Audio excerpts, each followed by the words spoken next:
किसान साथियों नमस्कार। मैं रामेश्वर करीर और स्वागत है आपका अपने YouTube चैनल नेचुरल फार्मिंग में। आज हम अपने कपास के खेत पर खड़े हैं और कुछ विशेष जानकारी आपको देना चाहते हैं।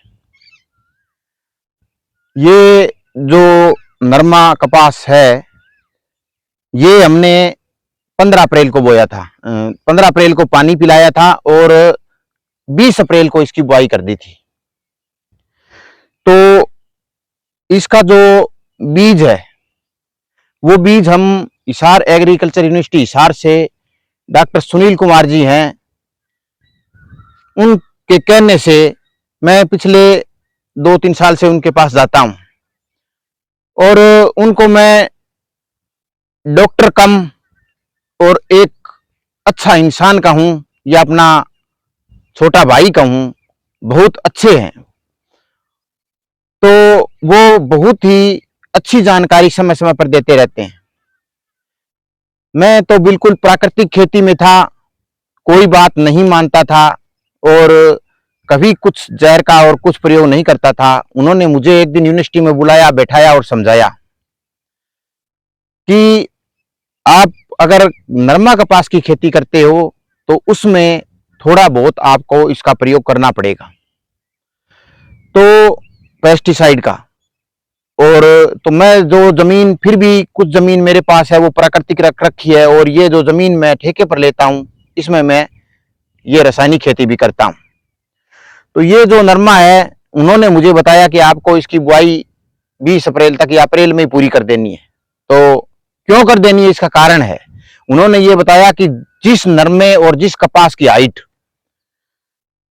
30 जून तक 55 या 60 सेंटीमीटर 70 सेंटीमीटर बताया उन्होंने, तो कि जिस 30 जून तक जिस नरमा और कपास की 70 सेंटीमीटर हाइट नहीं होती है, तो हम ट्राई करते हैं आज इस नरमा के अंदर है कि इसकी हाइट कितनी है।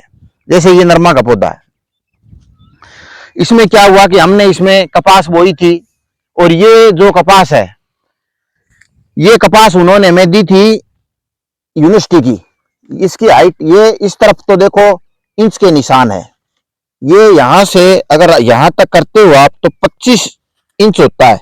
और हम इसको दूसरी साइड में अगर फित्ते को करते हैं तो यहां से अगर आप देख सकते हो तो ये मैंने ये देख सकते हो बिल्कुल नीचे लगाया है। और इस साइड में अगर इस साइड में है इसके निशान सेंटीमीटर वाले, यहां से 1 सेंटीमीटर 2 3 4, तो ये हम नीचे लगा देते हैं बिल्कुल और यहां तक करते हैं। तो आज उन्होंने 70 बताया था और इस पौधे की 68 हो चुकी है। 2 दिन में और ये लगभग 70 हो जाएगी। तो ये उसके अंदर पास है। जिस पैमाने पर उन्होंने इसको बताया यूनिवर्सिटी के डॉक्टरों ने, उसी पैमाने को ये बिल्कुल पास कर रहा है। जैसे ये कपास का पौधा है, ये कपास का पौधा है, इस कपास के पौधे को भी हम देख सकते हैं और इसकी भी हम माप सकते हैं। ये है, इसकी भी 64-65 सेंटीमीटर इसकी भी हाइट हो चुकी है। ये भी 70 सेंटीमीटर कर जाएगा 2-3 दिन में। तो उन्होंने ये बताया कि 30 जून तक या जैसे 1 जुलाई को जैसे भी बरसात आती है, उस बरसात आने तक इसकी जो हाइट है नरमे की और कपास की वो 70 सेंटीमीटर होना जरूरी है। तो उस फर्स्ट क्लास को, फर्स्ट पैमाने को हमने बिल्कुल अचीव कर लिया है। और उन्होंने इसमें बताया, एक बात और बताई कि अगर किसी किसान भाई की थोड़ी कम रह जाती है, ग्रोथ कम हुई है, बरसात नहीं हुई, बहुत ज्यादा इसके अंदर तापमान बहुत रहा और गर्मी बहुत ज्यादा पिछले दिनों में रही, तो इसमें क्या समाधान। उन्होंने एक बात बताई कि जैसे ये नरमे का पौधा है, ये हमने एक बाल्टी ले रखी है और इसमें हमने ये तोड़ के डाल रखे हैं। आप सोचते हो ये क्या कर रहे हो, तो एक इसमें है कि उस ग्रोथ को जल्दी पूरा करने का एक ये भी है। और इसमें एक बचाव ये भी होता है कि शुरुआत में जो हमारे अड़ोस पड़ोस में, जैसे हमने तो यहाँ से लगभग उठवा दिए हैं, अड़ोस पड़ोस में जितने भी लकड़ी के पुराने बनस्टी के ढेर होते हैं, गुलाबी सूंडी उनमें से आती है। तो गुलाबी सूंडी उनमें से आती है, उनमें से वो जो लार्वा प्यूपा होता है वो बनकर और वो उड़ता है। तो इसका हमने तो लगभग समाधान कर दिया। इस लगभग मेरे नजदीक नहीं है, वो एक बनस्टी का ढेर है, वो भी हमने यहाँ से ट्रांसफर किया है और बिल्कुल उनको जड़का के और बिल्कुल साफ करके और फिर घर के पास लगाई है। और यहाँ पर कोई भी नजदीक 10-10 एकड़ में 15-20 एकड़ तक कोई भी बनस्टी का ढेर नहीं है। हमने यूनिवर्सिटी के पैमाने के अनुसार उस पर भी खरा उतरने की कोशिश की है। अब अगर किसान भाई के किसी के अब पड़ा है तो, क्योंकि अगर हमने इसको तपती धूप में मई जून के अंदर अगर बनस्टी को हमने जड़काकर और उसको दूसरी जगह शिफ्ट कर दिया है तो वो खतरा लगभग 90% तक खत्म हो जाता है गुलाबी सुंडी वाला, क्योंकि वो कहीं आसमान से उड़ के नहीं आती, वो इन्हीं से आती है, डेरों से। उनमें उसका बीज और लार्वा छुपा रहता है। तो वो हमने क्या है, वो तो हमने ट्रांसफर कर दिया। अब किसी किसान भाई के आज भी पड़ा है तो अब ट्रांसफर करने का भी फायदा नहीं है, क्योंकि बरसात 1-2 दिन में आने वाली है। आज 28 जून हो चुकी है, 2 दिन में बरसात आ जाएगी। अब अगर उसको झड़का के करते हो तो भी वो बिना तापमान के वो मरेगा नहीं। अब एक ही समाधान है कि बाजार से जाली लाकर आप उसके ऊपर जाली ढक सकते हो। 500-400 रुपए लगते हैं। अगर आप 2 किलो की बनस्टी के ऊपर लाते 1000 रुपए लग जाएंगे। वो लाकर उसके ऊपर आप ढक देते हो और चारों तरफ मिट्टी से दबा देते हो तो कोई भी उससे लार्वा निकल कर बाहर नहीं जाएगा। तो उससे आपकी बहुत सुरक्षा होगी। और एक कारण और है, अब गुलाबी सुंडी को देखकर एक फेसबुक पर वीडियो देखे मैंने, उसके अंदर क्या किया कि किसान अपना खेत जोत रहा है और बड़ी बहादुरी से जोत रहा है और जैसे ऐसे दिखा रहा है जैसे किसी पर कपास की खेती करके एहसान कर रहा हो। यह फर्ज नहीं बनता है हमारा, हम किसान हैं, हम तो खेती करेंगे, इसको छोड़कर जाएंगे क्या, कहां जाएंगे इसको छोड़कर। तो वो ऐसे जोत रहा था और ऐसे दिखा रहा था फेसबुक पर कि जैसे किसी पर एहसान कर रहा हो कपास की खेती करके। भाई तेरे पास पानी होगा, हो सकता है तू झोना लगा लेगा, चावल लगा लेगा या कोई और फसल बोलेगा। जिसके पास, हमारे पास अंबरानी एरिया से आते हैं, हमारे पास पानी बहुत ही सीमित मात्रा में होता है। पूरी सीजन के पानी से हमसे 2-3 एकड़ नरमा बोई है। अब आगे हम अगर कुछ और कर नहीं सकते और फिर अगर हम कोई भाई इस नरमा कपास को नहीं बोएगा तो ये सोचो, हम जो कपड़ा, आज बच्चे हैं चाहे कॉलेज में पढ़ते हो, यूनिवर्सिटी में पढ़ते हो, सबको रोज नया नया कपड़ा चाहिए। अब बताओ उनको, उनकी वो जरूरतें कैसे पूरी होगी। देश के हमारे बच्चे, बूढ़े बुजुर्ग, सबको, कोई इंसान हो इस धरती पर उसको कपड़ा चाहिए, वो जरूरतें कैसे पूरी होगी। वो जरूरत है आज के समय की। क्या हम दूसरे देशों पर हमेशा बाहर से ही निर्यात करते रहेंगे और दूसरे देशों पर हम, मोदी जी का तो सपना है कि अपने पैरों पर खड़ा हो, आत्मनिर्भर भारत बनाओ। आत्मनिर्भर भारत कैसे बनेगा जब कोई किसान कपास का उत्पादन नहीं करेगा, तो हम तो फिर आत्मनिर्भर कहां होंगे। तो काफी चीजों का ध्यान रखना पड़ता है। प्रकृति में कोई दिक्कत आती है तो उसका समाधान ढूंढने की कोशिश करें। तो आज की वीडियो में हमने उसका समाधान ढूंढने की कोशिश की है। एक तो हमने इसकी बुआई समय पर की है। किसान को नंबर 1 पहली बात बुआई समय पर करनी चाहिए। हमने इसकी बुआई है वो 15 अप्रैल को पानी पिलाया और 20 अप्रैल को इसकी बुआई कर दी। तो ये दूसरी भी जो था, ये 65-70 सेंटीमीटर के जो उन्होंने कहा है 30 जून तक, वो 70 सेंटीमीटर भी हो गया। अब एक समस्या इसमें और है कि अब कहीं भी गुलाबी सुंडी थोड़ी बहुत किसी भाई को, जैसे इसमें है, ये पौधा है, इसमें आप देख सकते हो कि करीबन 10 से 15 लगे हुए हैं ये चाकू। अगर इनके अंदर हम देख सकते हैं, अगर कहीं गुलाबी सुंडी है तो ट्राई कर सकते हैं, पर मुझे नहीं मिली। मेरे इसमें मुझे एक भी, पता नहीं बनस्टियों का कारण है या क्या कारण है, अभी तक मैं कोई सुंडी नहीं ढूंढ पाया हूं इसमें। फिर भी हम सेफ्टी के लिए, जैसे मैंने इसमें 2 तोड़ी है, ये इसी तरह सभी इनको तोड़कर और हम इस बाल्टी में डाल रहे हैं। तोड़ने का एक कारण तो ये है, बाल्टी साथ में इसलिए रखते हैं कि अगर किसी भाई के गुलाबी सुंडी हो तो इनको बाल्टी में डालकर और दूर कहीं ले जाकर आप मिट्टी में दबा सकते हो। अगर सुंडी नहीं है, हम तो फिर भी सेफ्टी रखते हैं कि किसी में हो तो इसमें चली जाएगी। अगर नहीं, और एक इसका अलग बेनिफिट है, वो ये है, एक तो सुंडी इसमें नहीं रहेगी, दूसरा ये है कि इसकी ग्रोथ, ये अगर किसी भाई की कम रह रही है 70 सेंटीमीटर से, 2 फुट से कम है, तो ये मतलब है ग्रोथ बहुत जल्दी पूरी कर जाएगा।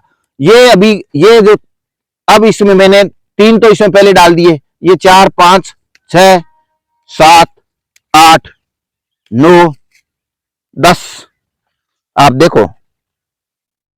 और ये फूल भी तोड़ लेने 11, और ये बिल्कुल छोटे ही तोड़ लेने 12, और ये 13, और ये 14, और ये 15, और ये 16, और ये 17, और ये 18, और ये 19 और ये 20 और ये देखो 21।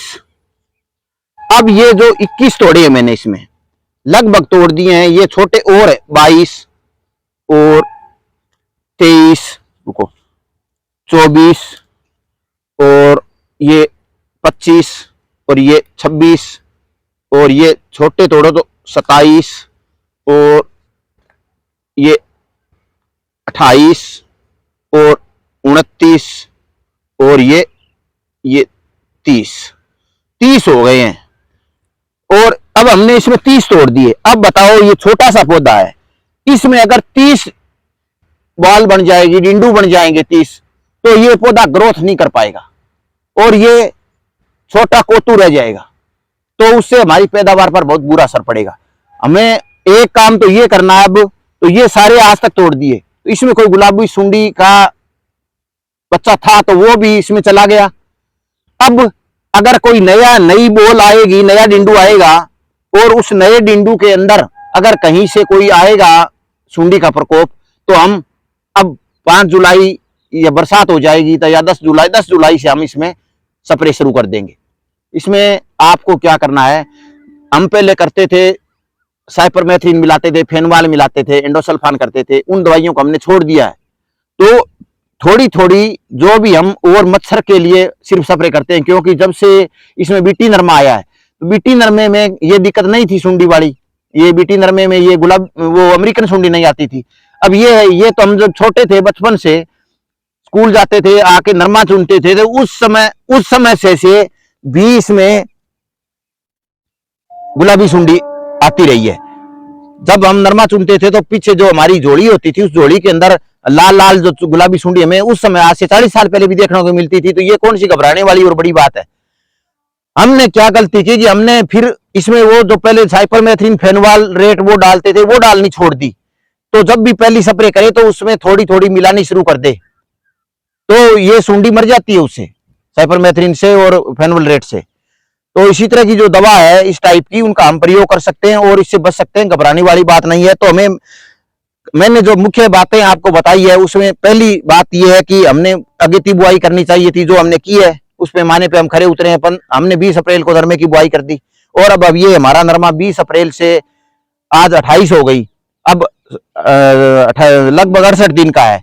70 दिन का होगा तो हमने दूसरा इसका पूरा कर लिया। 70 दिन पे हमने इसकी हाइट है वो 70 सेंटीमीटर हम कर चुके हैं। और इसकी तीसरी ये हमने इसकी जो बनस्टी वाली थी वो भी हमने पूरी कर दी, वो उठा दी है। अगर कोई बनस्टी का ढेर है कहीं तो अब कर सकते हैं चौथी, उसके अंदर हम उसके ऊपर जाली डाल सकते हैं। पांचवा हमने इसमें ये कहीं शिकायत है तो हमने ये जो थे ये हमने तोड़ दी है सब और मिट्टी में दबा देंगे। तो ये 4-5 बातें मैंने तो कर चुके हैं और अब आगे आने वाली जैसे है जुलाई से हम इसमें स्प्रे करेंगे 10 जुलाई से 8 जुलाई से, तो उसके अंदर हम फेनवल रेट या वो साइपरमेथ्रिन है वो मिलाएंगे और लास्ट स्प्रे तक वो जो उसकी वो और थोड़ी डोज बढ़ा देंगे। और बहुत ज्यादा जहर का प्रयोग नहीं करना। इसके अंदर क्या होता है, अगर वैसे कपास का तो ज्यादा उपयोग कोई खाने पीने में होता नहीं है। अगर आप जैसे गेहूं, किसान को मैं बताना चाहता हूं, जैसा मुझे डॉक्टर साहब ने बताया कि अगर आप गेहूं में और चावल में भी और खाने वाली वस्तुओं में भी, चने में भी अगर आप प्रयोग करते हो तो जब तक उसमें ग्रीनरी रहती है, जब तक पौधा हरा रहता है फसल, तब तक उसका बिल्कुल भी 1% भी हिस्सा जहर का अनाज में नहीं जाता। ये प्रकृति का नियम है।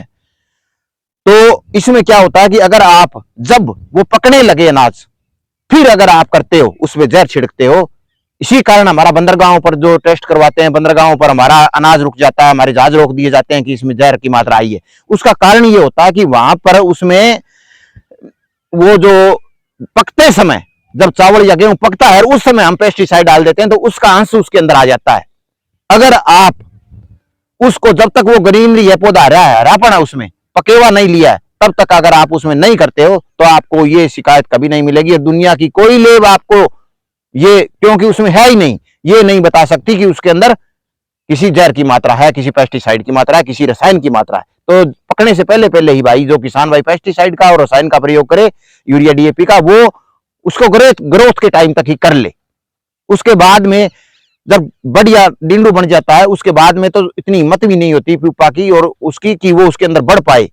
जैसे कोई फल होता है तो किसी फल में वो अंदर कीड़ा मिलता है, हम सोचते हैं ये इसके अंदर कैसे आया, अंदर से बना है। अंदर से कुछ भी नहीं बनता, जो भी होता है वो बाहर से होता है, परंतु जब फल कच्चा छोटा होता है उसी समय उसके अंदर उस जीव का प्रवेश हो जाता है और वही बनता है, अंदर कुछ भी नहीं बनता, उसके बाहर से ही, वातावरण से ही उसके अंदर उसका बीज जाता है।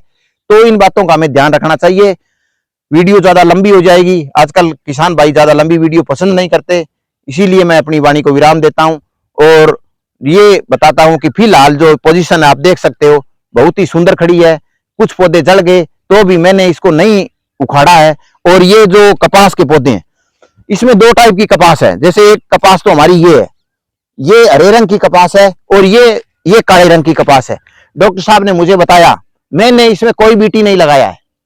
एक तो देसी कपास, मैंने तो सारे में देसी कपास लगाई थी, पर चलो बीज थोड़ा मिला था मुझे, 1 किलो ही बीज यूनिवर्सिटी से प्राप्त हुआ था। अब की बार मैं बीज की कमी नहीं रहने दूंगा किसानों को। ये जो है इसके अंदर डॉक्टर साहब ने बताया कि जैसे मैं बताता हूं आप इसकी सेवा करो और उसी अनुसार चलते रहो। वो समय समय पर आकर इनका निरीक्षण भी करते हैं। उन्होंने कहा बिल्कुल राइट चल रहे हो आप। तो जैसे ये पूरे समय के अनुसार हम उनके बताए दिशा निर्देश अनुसार काम करते हैं। तो उन्होंने कहा कि एक पौधे पर, यहां किसानों के सामने मैं आपको एक छोटा मेला लगाकर दिखाऊंगा कि इस एक पौधे पर जो काले वाली है, इस पर 250 से 300 वाल, 250 से 300 डिंडू एक पौधे के लगते हैं और इसकी क्षमता है वो 20 क्विंटल प्रति एकड़ 50 मन तक होती है ये। और जैसे उन्होंने नरमा दिया है, ये नरमा भी बिना बीटी है, कोई हाइब्रिड नहीं, देसी नरमा है। इसकी भी क्षमता उन्होंने 40 मन तक बताई है कि ये 40 मन तक हो सकता है। परंतु उन्होंने ड्रिंचिंग बताई है, उन्होंने डीएपी की ड्रिंचिंग बताई है कि आपको बरसात शुरू होते ही और 1 महीने तक लगभग हर हफ्ते ड्रिंचिंग करनी है। हम वो ड्रिंचिंग भी कर रहे हैं और भी उन्होंने जो बातें बताई है मैं समय समय पर वीडियो में आपको बताता रहूंगा। जो भी काम मैं करता हूं साथ में वीडियो बना लेता हूं ताकि ज्ञान है वो फैले और किसान भाई इसके बारे में जागृत हो। तो ये जो वीडियो है आज का, ये भी किसानों के लिए बहुत उपयोगी होने वाला है और समय समय पर मैं वीडियो जब भी काम करता हूं तो इसीलिए बढ़ाता हूं कि वो किसान भाई उसका लाभ उठा सके। ठीक है, धन्यवाद, नमस्कार।